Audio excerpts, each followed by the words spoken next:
When Emma moves into her new home, she discovers a locked room that was never meant to be opened.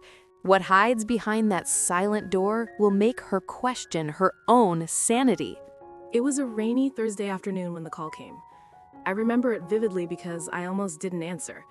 I was sitting in my office, watching the rain streak down the window, drowning out the sound of my own thoughts. The phone buzzed on the desk. An unknown number. Normally, I'd let it go to voicemail. But something about the silence in that moment, it made me pick up. "Hello?" I said. There was a pause, long enough for me to think it was the wrong number. Then a soft, trembling voice spoke. "Mom?" I froze. My hand tightened around the phone. "I'm sorry," I said cautiously. "Who is this?" "It's me," she whispered. It's Emily." My chest went cold. Emily. That name had been buried deep inside me for nearly 24 years. The name I hadn't spoken aloud in decades. The name of the baby I lost when I was 19. I pushed my chair back, the wheels creaking on the wooden floor. That's impossible," I said. "My daughter." "I know what you were told," she interrupted, her voice trembling. "But they lied to you. I'm alive." For a few seconds, all I could hear was the rain hitting the glass. Harder and harder. My heartbeat echoed in my ears. "Where are you calling from?" I asked, my voice cracking. "Not far," she said. "I've been looking for you for a long time. Please, I need to see you." I didn't know what to say. My logical brain screamed, scam, cruel trick, delusion. But my heart, that stubborn, grieving part that had never really healed, whispered something else. What if it's true? That night, I couldn't sleep. Every time I closed my eyes, I saw a tiny pink blanket, a name on a hospital bracelet, the nurse who told me the baby didn't make it. I had been too young, too scared, too alone to question it. My parents handled everything. I never saw the body, never said goodbye. By morning, curiosity had turned into obsession. I checked my phone. There was a message from her. "Emily, please, just meet me once. I'll tell you everything. 5 p.m., Maple Cafe." I stared at the message for a long time. I didn't tell my husband, David. I didn't tell anyone. How could I? He didn't even know about Emily. He thought my first pregnancy ended in a miscarriage. I had told him that lie years ago when we first started dating. It was easier than explaining the shame, the teenage mistakes, the trauma. By the time evening came, I found myself standing outside Maple Cafe. My hands were shaking and my heart felt like it was about to burst out of my chest. Inside, the cafe was warm, the air filled with the smell of coffee and cinnamon. I scanned the room, and then I saw her. A young woman, mid-20s, sitting by the window. Long dark hair, eyes the same shade of hazel as mine. She stood up and smiled. When our eyes met, something inside me shifted. I can't explain it. It was like looking at a reflection from another time, a version of myself that never existed. She stood up and said, "Mom." I didn't correct her. I didn't walk away. I just stared at her, at Emily. And for the first time in years, I felt something I thought I'd lost forever, hope. But that hope wouldn't last long, because within a week, my whole life, my marriage, my sanity, my sense of truth would start to crumble. And it would all begin with that one meeting at the cafe. The moment I sat across from her, everything else in the cafe disappeared. The chatter, the clinking of mugs, even the rain outside, all of it faded into a low hum as she looked at me with those familiar eyes. "I can't believe I'm finally here," she said, her voice trembling with something between relief and fear. I didn't know how to respond. My throat was dry, my hands shaking around the coffee cup. "I need you to tell me everything," I said quietly. "From the beginning." She nodded. I grew up in a small town called Clearwater. I was told my parents died in an accident when I was a baby. I spent most of my childhood in foster care, moving from one home to another. When I turned 18, I started looking for answers.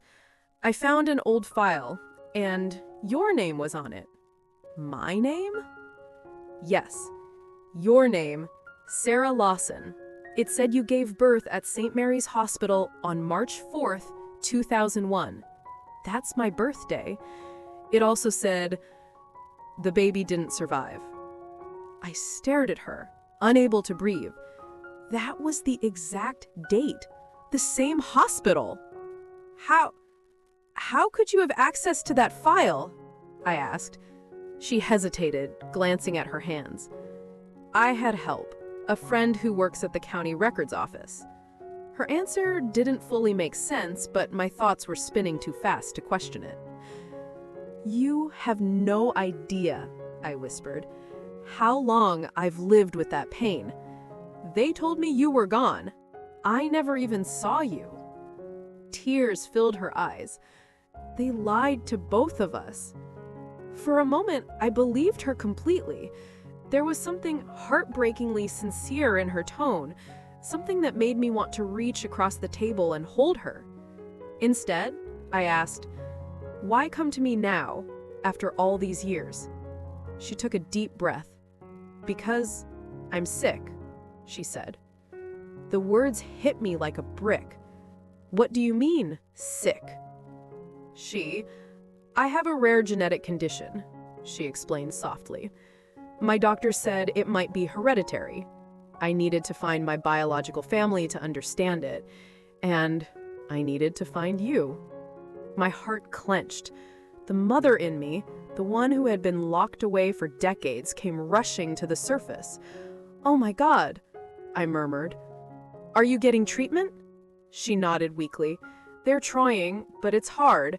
It's expensive. Her voice broke. I didn't come here for money, I promise. I just wanted to know where I came from. I wanted to know you. Something inside me melted. I didn't want to question anything anymore. I wanted to believe her.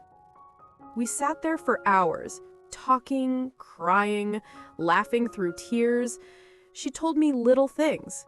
How she loved painting, how she hated the rain because it made her sad, how she always felt different, like part of her was missing. Every story, every word she said tied her closer to me. By the time I left, I was convinced she was my daughter. That night, I told David. He stared at me like I'd lost my mind. Sarah, this doesn't make sense. You're telling me a stranger showed up and said she's your daughter, the one who supposedly died 24 years ago?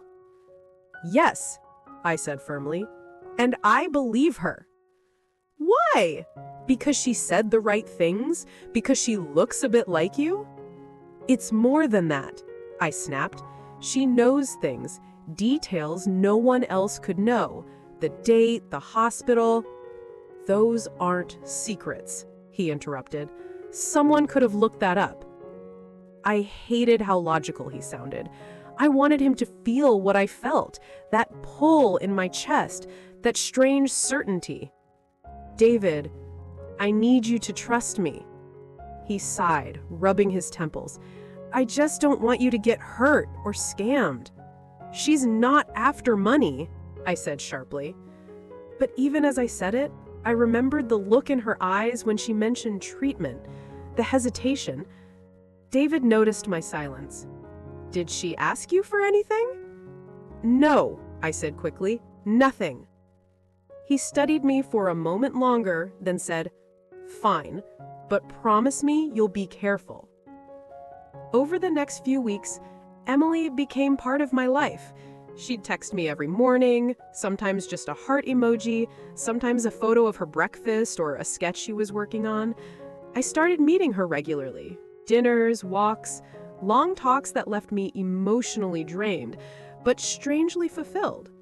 She reminded me so much of myself at her age. Impulsive, passionate, a little lost. But then small things began to feel off. The first time it was a story she told about her childhood. She mentioned growing up in Clearwater, but then later said she'd lived her whole life near the coast. Clearwater was 3 hours inland. I brushed it off. Memory could be tricky, especially with trauma.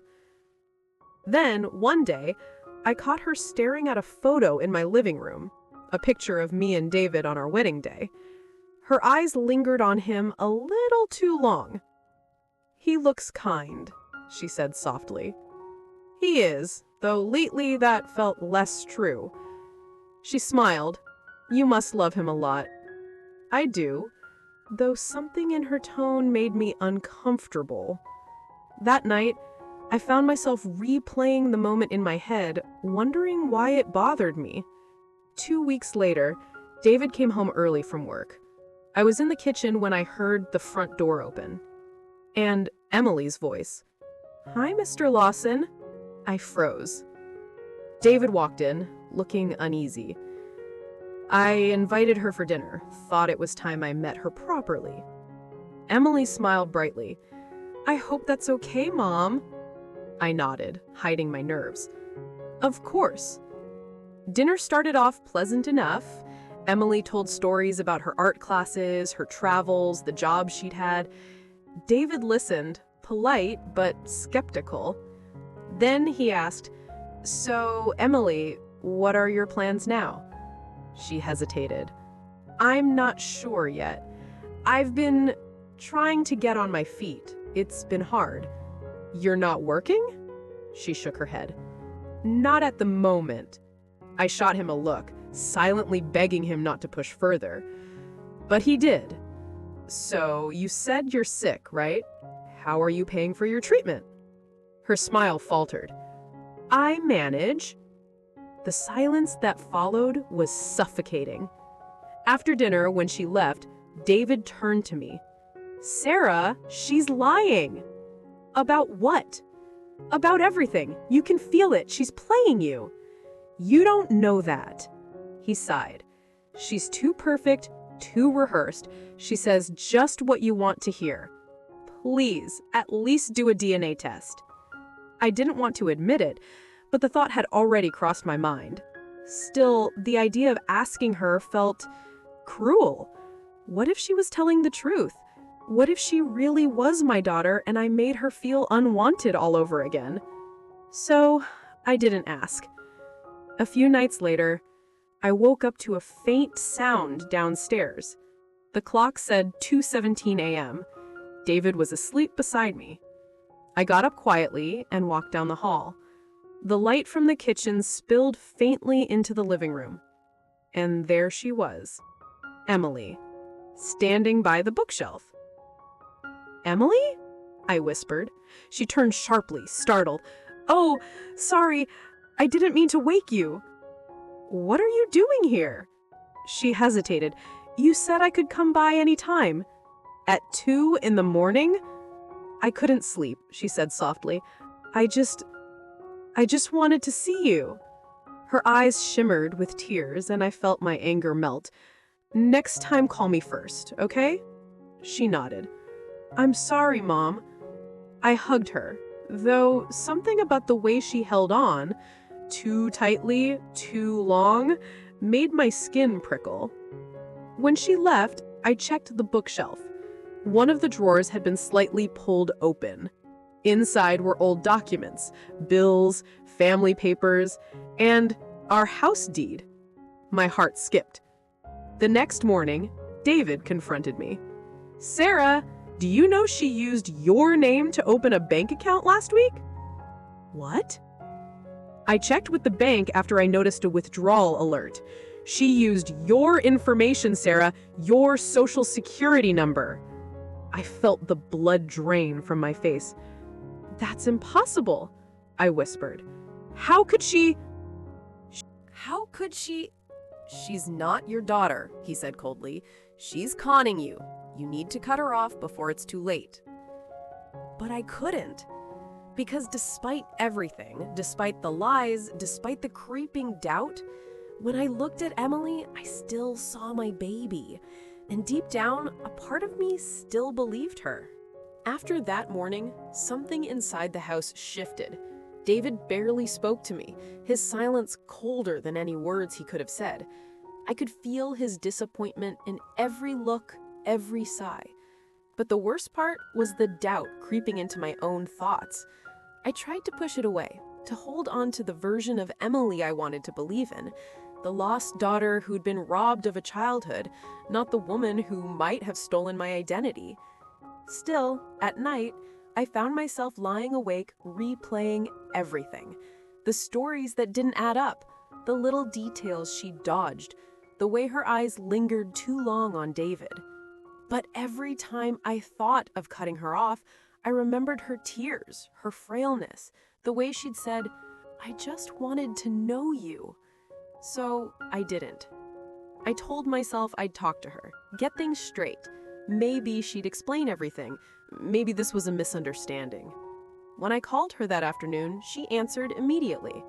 "Mom," she said, cheerful as ever. "Emily," I said carefully, "we need to talk." Her voice faltered. "About what?" "About the bank account." Silence. "David found out," I continued. "He said you used my name." "I didn't," she snapped, then softer. I didn't mean to. It's complicated." "Explain." "I needed to pay for my treatments," she said, her voice trembling. "The hospital wouldn't release my meds unless I settled the bill. I tried to reach you, but you weren't answering, so I thought, maybe if I just—" "You stole my identity, Emily." "I didn't steal. I borrowed. I was going to fix it. I just needed time." Her words came fast, desperate, emotional, and I hated how easily they tugged at my heart. "You should have told me," I whispered. "I was scared," she said. "I thought you'd hate me. I didn't mean to hurt you, Mom." That word, again. It disarmed me every time. "I'll take care of the bills," I said finally. "But no more lies, Emily, promise me." "I promise," she said. And just like that, the conversation ended, as if she never did anything wrong. That evening, David confronted me again. "She called you, didn't she?" "Yes." "And?" "She explained. She's manipulating you, Sarah." "Stop," I snapped. "She's sick, David. She needs help." "So do you," he muttered under his breath. Something broke between us that night. He started sleeping in the guest room, and every morning the silence grew thicker. I knew he was right to be suspicious, but I couldn't let go. I'd already lost her once, or thought I had. Losing her again felt unbearable. A week later, Emily showed up at my doorstep, suitcase in hand, her face pale. "Mom, I had nowhere else to go," she said, her voice cracking. "They kicked me out. Please, just for a few days." Every instinct screamed no. But my heart, my foolish, fragile heart, said yes. "Of course," I said softly. "You can stay in the guest room." When David came home and saw her things by the stairs, his face hardened. "You've got to be kidding me." "She's my daughter, David. She's a con artist, Sarah." Emily flinched, tears brimming in her eyes. I'll go," she whispered. "No," I said firmly. "You'll stay." David looked at me for a long time, then shook his head. "Then I'm leaving." And he did. The sound of the door closing echoed through the house like a sentence I couldn't appeal. At first, having Emily there felt almost peaceful. We'd cook together, talk for hours. She'd ask about my childhood, about the pregnancy, about David. Always curious, always listening so intently it felt like she was memorizing me. But slowly, little things began to change. She started rearranging the kitchen, saying it made more sense her way. She'd answer the house phone when it rang. Once I caught her in my bedroom, going through my jewelry box. She said she was just admiring the pieces. And then there was the key. One night, I came home from work and she was waiting on the couch. "I made you a copy," she said brightly, holding up a house key. "How did you left your purse on the table yesterday. I thought it would be easier if I had my own." I stared at her. You can't just... Emily, that's not okay. She smiled, but her eyes didn't. You don't trust me? It's not that. Then why does it matter? That was the first time I felt something truly unsettling. The kind of chill that isn't just fear, but recognition. The realization that you've invited something dangerous into your life, and it's already too late to take it back. The days blurred together after that. She was everywhere, hovering near me, finishing my sentences, watching me. I couldn't make a call without her appearing at my side. Once I mentioned going to visit David, she said, "Why would you? He doesn't believe in you." "I do." Her tone was sweet but possessive, like she was marking territory. I began locking my door at night, but even then, I'd sometimes hear soft footsteps in the hallway, slow, deliberate, just outside my room. When I asked her about it, she'd laugh. "You're imagining things, Mom." One morning, I woke to find a note on the fridge. "Don't leave me again." The words made my stomach twist. I told myself it was just her illness, her trauma, her fear of abandonment, anything but what it really felt like. A warning. A few days later, I found David sitting in his car across the street. He looked exhausted, older somehow. "I'm worried about you," he said. "I'm fine." "You're not. She's isolating you. Can't you see that?" "She's my daughter." "Then prove it," he said. "DNA test. Tomorrow. I'll even pay for it." I hesitated. "If she's telling the truth, you'll have proof. And if she's lying, you'll finally be free." He was right. I needed answers. That night, I told Emily. Her reaction was instant and terrifying. "You don't believe me?" she whispered. "It's not that. You think I'm a liar?" She was shaking, her voice breaking. "After everything I told you, everything I've been through, you still don't trust me?" "Emily, calm down. Don't tell me to calm down." The look in her eyes, wild, desperate, made me step back. "I'm not doing any test," she said coldly. "You'll just have to believe me." She stormed out, slamming the door behind her. For hours, I sat on the couch, trembling, wondering if she'd come back. Part of me hoped she wouldn't, but she did. At 3 a.m., I woke to the sound of my phone buzzing. A message. No name, no number. Just one message. "I forgive you. I'll make you understand." And when I looked out the window, I swear I saw her, standing across the street, in the dark, watching the house. The next morning, I went to the police. I told them everything, the fake bank account, the stalking, and the threats, but without evidence, they said there was nothing they could do. "You hasn't harmed you," the officer said. "You might just be dealing with a mentally unstable person. Maybe get a restraining order if she escalates." Escalates. The word echoed in my head as I drove home. When I got there, the front door was open. The lights were off. And in the middle of the living room was a photo, one of me holding a baby taken at the hospital 24 years ago. I didn't even know I still had it. Across the bottom in red ink, someone had written, "I was never gone. You just forgot me." That night, I packed a bag and went to stay at David's. When I told him what happened, he looked horrified. "Sarah, this is beyond obsession. You need protection." But even as he spoke, I couldn't stop thinking about her face, the mixture of love and fury in her eyes. Somewhere beneath the fear, a part of me still pitied her, still wondered, what if she was my daughter, broken by years of lies and loss? What if I was the one who made her this way? The next morning, my phone buzzed again. No name, no number, just one message. "You can't hide from me, family." When I returned home 2 days later, the house no longer felt like mine. Every sound seemed too sharp, every shadow too deliberate. I kept expecting her to appear from around a corner, smiling that sweet, knowing smile that had once fooled me. David insisted on coming with me, at least for the first night. He carried my suitcase up the stairs and checked each room before letting me step inside. It was strange how quickly my own home had become foreign. The walls colder, the silence heavier. We sat together in the living room, the curtains drawn. "You're sure she doesn't have a key?" he asked. I hesitated. He sighed. "Sarah, she might," I admitted. "She made one without asking." David shook his head, running a hand through his hair. "Unbelievable! I'll change the locks tomorrow." He stayed until midnight, then kissed my forehead. "Call me if anything happens, okay? Don't try to handle this alone."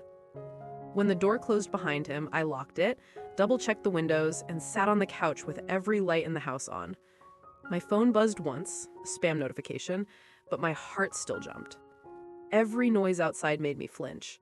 At some point, exhaustion won. I fell asleep sitting upright, the TV still flickering. When I woke, it was 3:27 a.m. The TV was off, and the living room smelled faintly of perfume. Her perfume. I froze. The kind of cold that seeps into your bones crept up my spine. My phone was gone from the table. I stood, moving slowly, afraid to make a sound. Then I saw it. The front door was unlocked. I wanted to believe I'd forgotten, that I'd been careless, but deep down I knew I hadn't. The next morning, David returned with a locksmith. "You're staying with me until this is done," he said firmly. "I can't," I protested. "I have work." "Sarah, she broke into your house." I looked away. "There's no proof." "There's enough." Reluctantly, I packed another bag. As I zipped it, I noticed something on the dresser. A small white envelope propped against the mirror.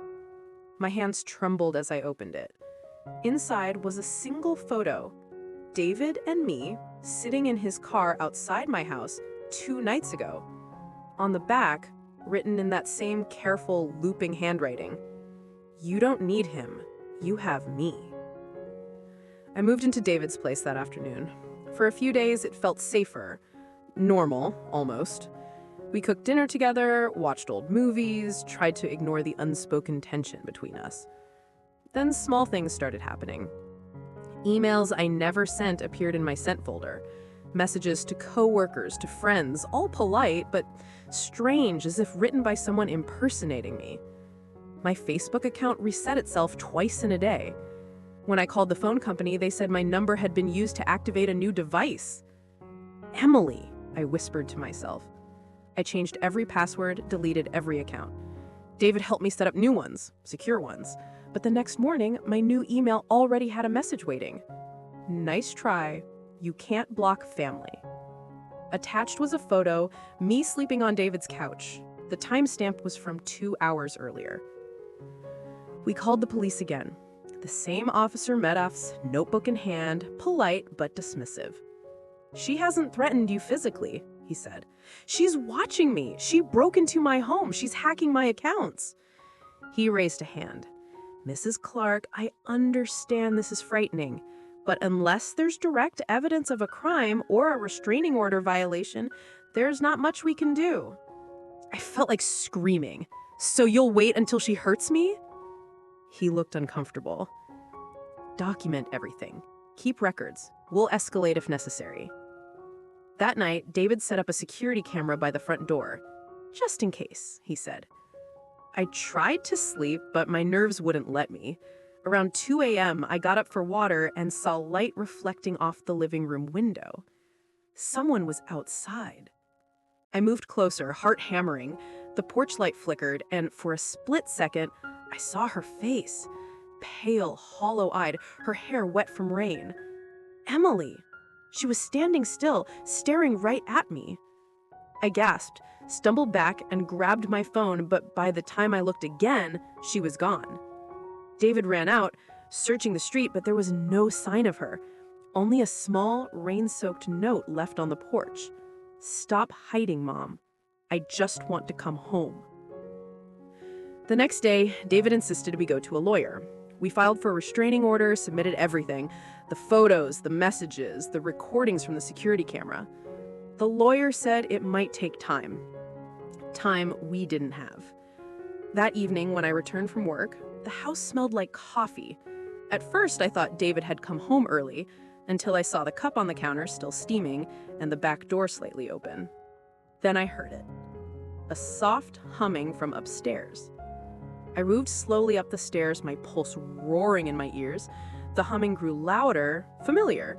The tune of a lullaby I hadn't heard in 24 years. When I reached the bedroom, I froze. Emily was sitting on the edge of the bed, holding one of my old photo albums. "Hi, Mom," she said softly.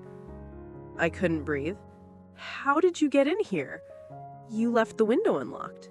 "I didn't." She tilted her head. "Maybe I helped you forget." "Emily, you can't be here. You need help." "I don't need help," she said sharply. "I need you." Her tone cracked something inside me. I realized then she wasn't just unstable, she was dangerous. "Leave," I whispered. "Please." Her smile faded. "You're choosing him over me again." "I'm not." "Yes, you are. You stand." She stood, trembling with fury. "You left me once. You don't get to do it again." She took a step closer. I backed away. "Emily, listen!" "No!" she screamed. "You don't get to tell me what to do. You don't get to—" She stopped suddenly. Her eyes darted to something behind me. David.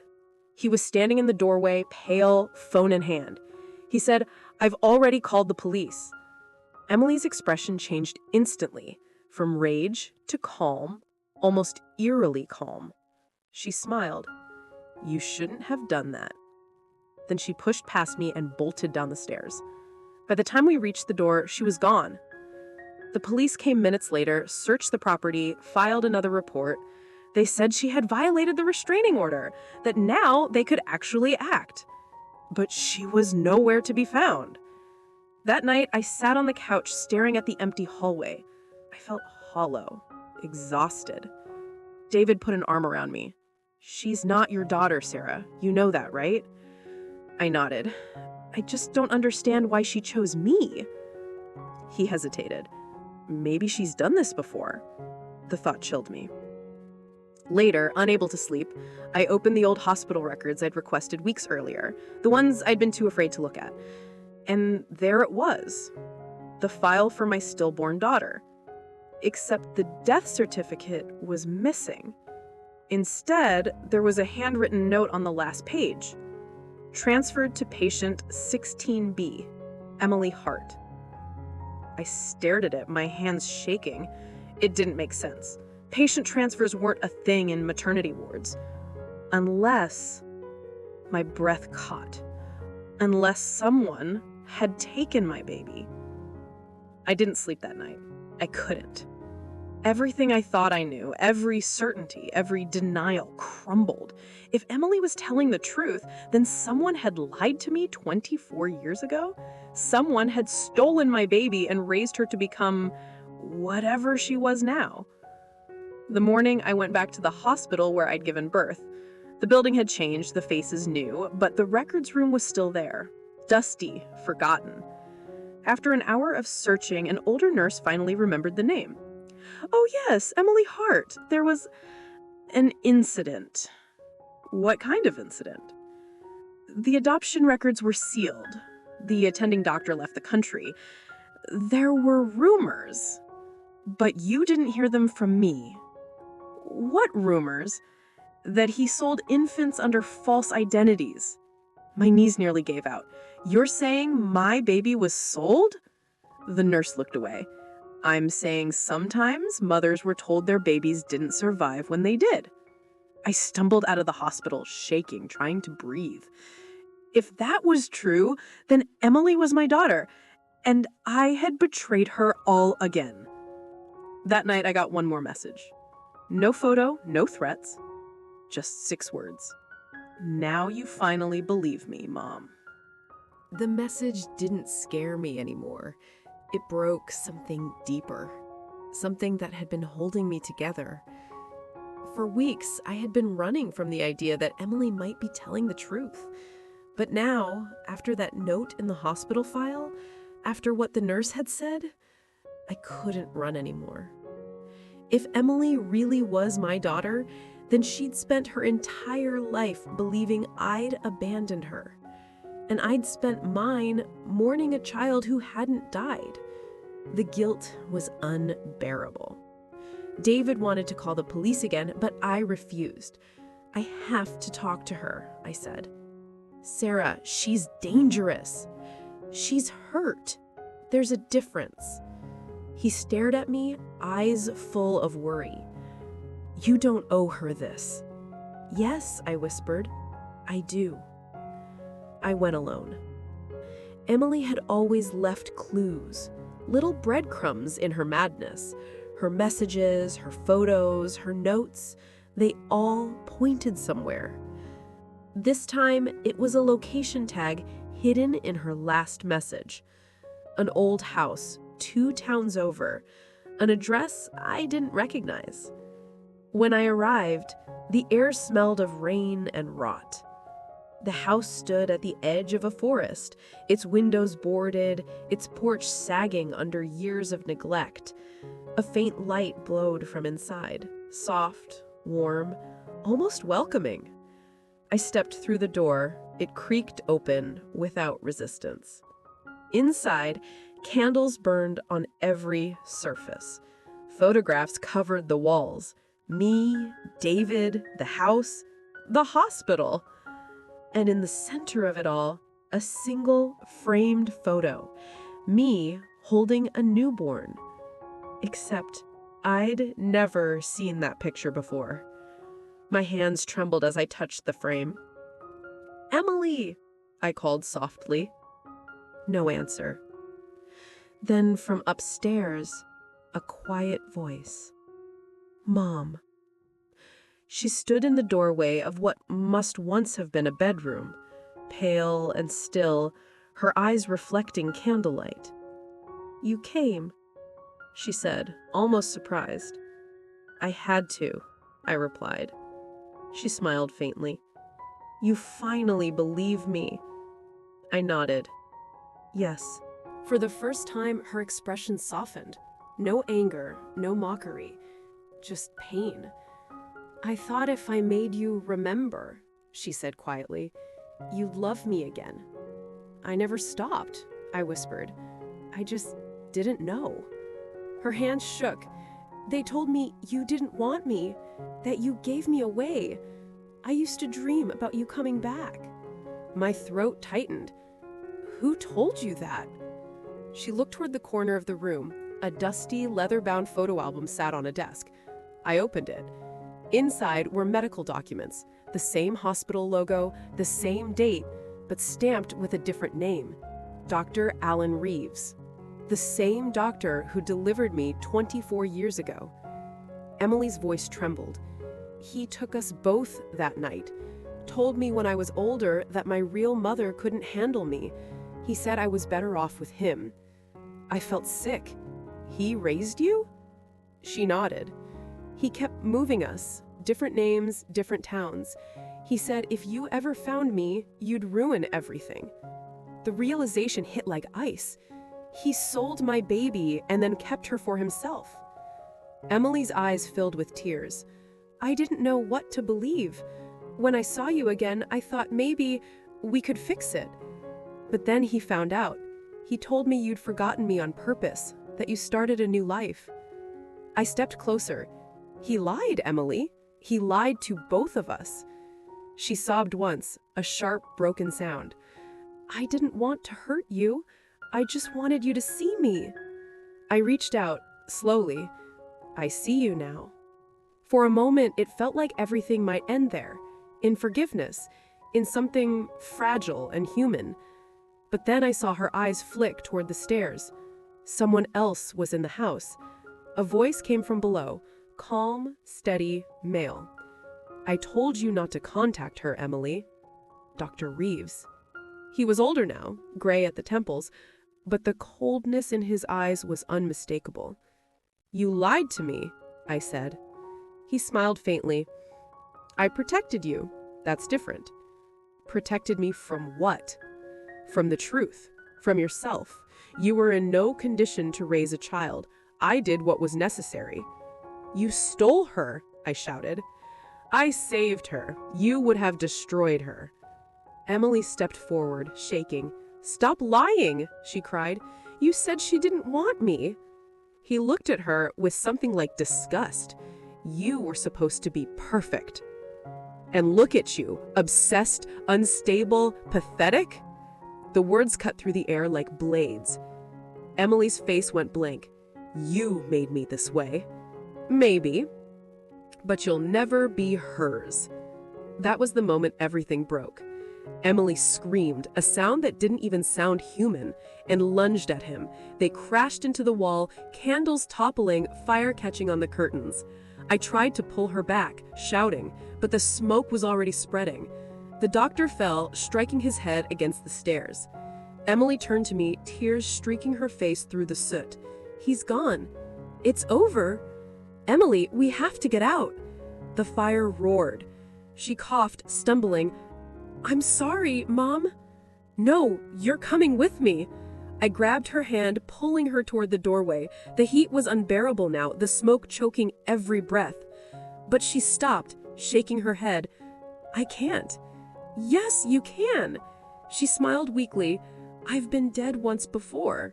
Maybe this time I'll finally rest. Then she pushed me toward the open doorway, hard. I fell outside, hitting the wet ground as the porch collapsed behind me. Emily! I screamed. But she didn't follow. The house burned until the roof gave way and the night swallowed the flames. They never found her body. The police said the fire was too intense. They found the doctor's remains and enough evidence in that house to reopen half a dozen old investigations. He'd forged records, sold infants, erased identities. But Emily, she was gone. Sometimes I think she died that night. Other times, I'm not so sure. Because every now and then, I'll find something small. A folded note in my mailbox, a photo slipped under my door, a whisper at the edge of a dream. Always the same words. You see me now. Months passed. David and I moved away, far from that house, far from the ashes. I went back to work, tried to live normally. But part of me never healed. One evening, while unpacking boxes in the new house, I found something wedged inside my old purse. A locket I'd never seen before. Inside was a picture. Me, holding a baby. On the back, engraved in tiny, perfect letters, for every life we lost. I don't know how it got there, and maybe I don't want to. But sometimes, when I look in the mirror, I swear I see her behind me. Not angry, not lost, just watching, waiting. And I wonder if maybe she isn't gone at all.